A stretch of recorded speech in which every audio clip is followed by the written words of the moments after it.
I owned an Airbnb house for several years. I stopped due to the stress of keeping up with it, as well as maintaining my actual job.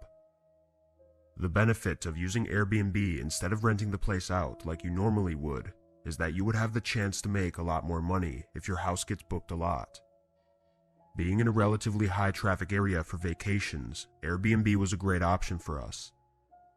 My wife and I were excited in the beginning, but it got more demanding as more people booked the house. We needed to keep everything on schedule and hire cleaning services after the first customers left and before the next ones came, as well as be sure to respond to their messages and emails in a timely manner. But things were going well for a couple years before we had what we thought was a young couple staying at the house. Just like every other time, when they arrived, I texted them the unlock code for the door. I almost never actually see the customers.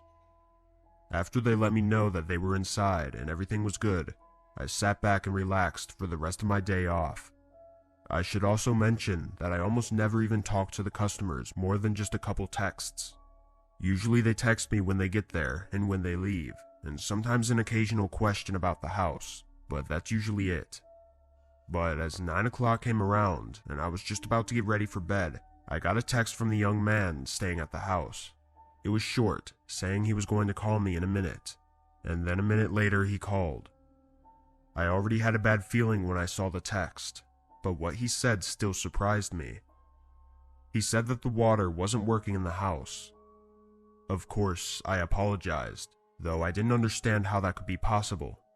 But living in a house without water is unacceptable, so I knew I had to get it fixed immediately. I asked if I could come check it out really quick so that I could have someone come in the morning to fix it.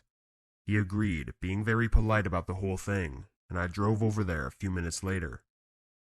Pulling into the driveway, I noticed 2 cars. At the time, this wasn't necessarily a red flag, but more just an odd thing I noticed because they were apparently a young couple on vacation for a single night, so I didn't understand why they would rent 2 separate cars. I thought someone must be visiting them, which actually isn't allowed, but I didn't mind so much. I walked up to the front door and knocked, before entering the code and walking inside. It was very quiet. I expected them to be waiting for me, but they weren't anywhere that I could see. I probably should have looked around for them first, but I was tired and just wanted to get this over with. The first thing I wanted to check was the main water valve to make sure there wasn't a leak or a flood, so I went down to the basement and over to the valve. Everything seemed normal, no water anywhere or signs of damage. I was confused, but then I fiddled with the valve and immediately heard water start rushing again. I turned it more, realizing it had been completely shut off manually. I stayed in the basement for another minute, trying to understand why this was done, before I started to get a really uncomfortable feeling, especially since I didn't even see the people when I walked inside. I just couldn't see how it could have been anyone other than them who turned off the water, which meant they were trying to get me to come over on purpose, or maybe give them a discount on their stay for the inconvenience. I decided I was going to leave and get in my car, then try calling them back just to be safe. I got up and started walking towards the stairs, until I heard the basement door open, followed by multiple sets of footsteps walking down. When they got to the bottom, 3 men stood there. "Is it fixed?" one of them said, sounding like the same man I talked to on the phone, though all of these men were much older than the young man that I thought was staying at the house. I told him it should be working now, and that the valve must have just tightened on its own. I was trying not to point any blame, since the whole thing was making me so uncomfortable. I just wanted to get out of that basement and away from these guys. They all just kind of stood there looking at me, not saying anything after that. "Well, let me know if you need anything else," I said, walking between them, trying to get to the stairs. They still just stood there, watching me walk around them, but as I went past the 3rd guy closest to the stairs, I spotted a gun shoved in the back of his pants. It made me freak out a little, and I rushed a bit quicker up the stairs, but they didn't follow. They stayed in the basement as I quickly walked out the door and drove away. When I got home, I woke up my wife and told her what had happened. She convinced me to call the police to check up on them. They weren't the people we thought were staying there, and the situation was strange, so it felt justified. I think we waited 20 minutes before a call came from an officer claiming nobody seemed to be home and that he may need me to open the door. I gave him the code instead, and he called back another 20 minutes later, saying that there was no signs of anyone still being there. The next day, we found out the card the man paid with was stolen, and after looking around the house, they had stolen some expensive decorations and appliances as well. I guess there never actually was a young couple either. The one thing that was left unexplained was their whole plan with the water not working. I think they either wanted me to not charge them for their stay, so that hopefully they could use the stolen card for longer, or they were planning on robbing me at gunpoint. But then that makes me question why they didn't. 3 dangerous, unidentified men blocking my exit in the basement after leading me into a trap, and they just let me go. It doesn't make sense to me. But after that, I never went to the house while customers were home, and a few months later, we stopped using Airbnb and just put the house up for rent.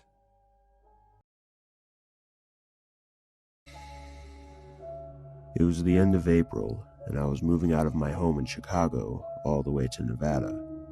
I hired a company to take all my boxes and ship them to the new house, just to make it a little bit easier on me. I wanted to take a road trip down there and stay at some hotels or Airbnbs on the way and just relax for a few days. The total drive would take around 30 hours, so I split that in thirds and decided I would drive 10 hours each day and stay somewhere overnight. After planning out the times, I figured that my first stay would have to be on the far edge of Nebraska. I scrolled through Airbnb, looking for anything cheap, as Nebraska didn't really have much to see, so I really just wanted a place to stay for 8 hours and then head back out on the road. I found a small 1-story home with 2 bedrooms. Although I didn't really need the 2 bedrooms, the price was a really good deal, so I didn't mind the extra space.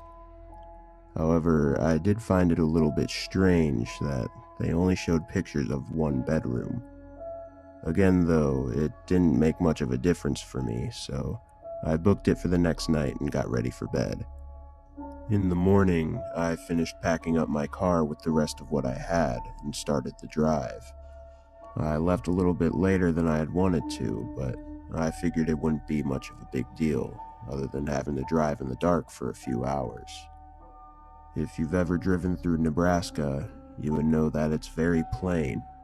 There's long stretches hundreds of miles long of barely any light or buildings at all. A couple hours after dark, I pulled up to the Airbnb. It was off the long empty road I'd been on, and down a short gravel path. Initially, I was a little bit disappointed, as it looked a lot more worn down on the outside than they had shown in the pictures. I reminded myself that I was only staying for a few hours just to sleep, so it didn't matter too much. I grabbed a couple of my bags and headed to the front door. Usually, the owners leave the key in a key box and give you the password, but this door had no key box. In fact, it actually had no lock at all. It was one of those plain doorknobs you'd usually see on a closet door. I started to get a little uneasy, but I didn't really have any other option than to stay here. I opened the door and stepped in, and to my surprise, it was actually fairly nice on the inside. It was small, but the living room and kitchen were well furnished and seemed to be kept up with. I went to the first bedroom, but noticed that it too did not have a lock. Thankfully, the second bedroom did, so that's where I decided to unpack in. There was one thing that got me really creeped out about this bedroom, though. Right in front of the bed on the wall was this small old doorway, maybe 3 feet tall and 2 feet wide. This was the actual picture I took of this doorway in the room. The more I looked at this door, the more unsettled I got, but there was no way I was staying in a room that I couldn't lock. I tried to open it just to check what was behind it, but it was locked from the other side. I figured the owner probably just kept some cleaning supplies back there or extra towels or something, but still, the store gave me the creeps. I was getting pretty tired though, so I only unpacked what I needed for the night and started to get ready for bed. I woke sometime in the middle of the night, hearing a soft tapping noise coming from the edge of the bed. It was very subtle, but the whole house was silent aside from the tapping.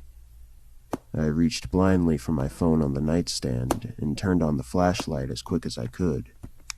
As I shined the light towards the edge of the bed, the tapping stopped. I'm not one to get scared easily. Sure, I'll get creeped out or nervous, but never scared. But something about that small doorway on the edge of my bed in that moment made me truly scared. I jumped out of bed and turned on the lights, and grabbed everything and rushed out of the house as quick as I could. It was still really dark outside, and I couldn't see much, but as I was backing my car out of the gravel path, I swear I saw a man lying on the ground behind the house. I drove down the road for probably 30 minutes before pulling over and texting the owner to tell him that there might be someone in his house and to call the police. I continued down the road for a couple hours until I found a small town, and I parked in a grocery store parking lot just to get some sleep. I still don't really know what happened at that Airbnb, but the creepiest part was that when I checked my phone in the morning, I saw my message had been read just a few minutes after I sent it, but the owner never responded to it.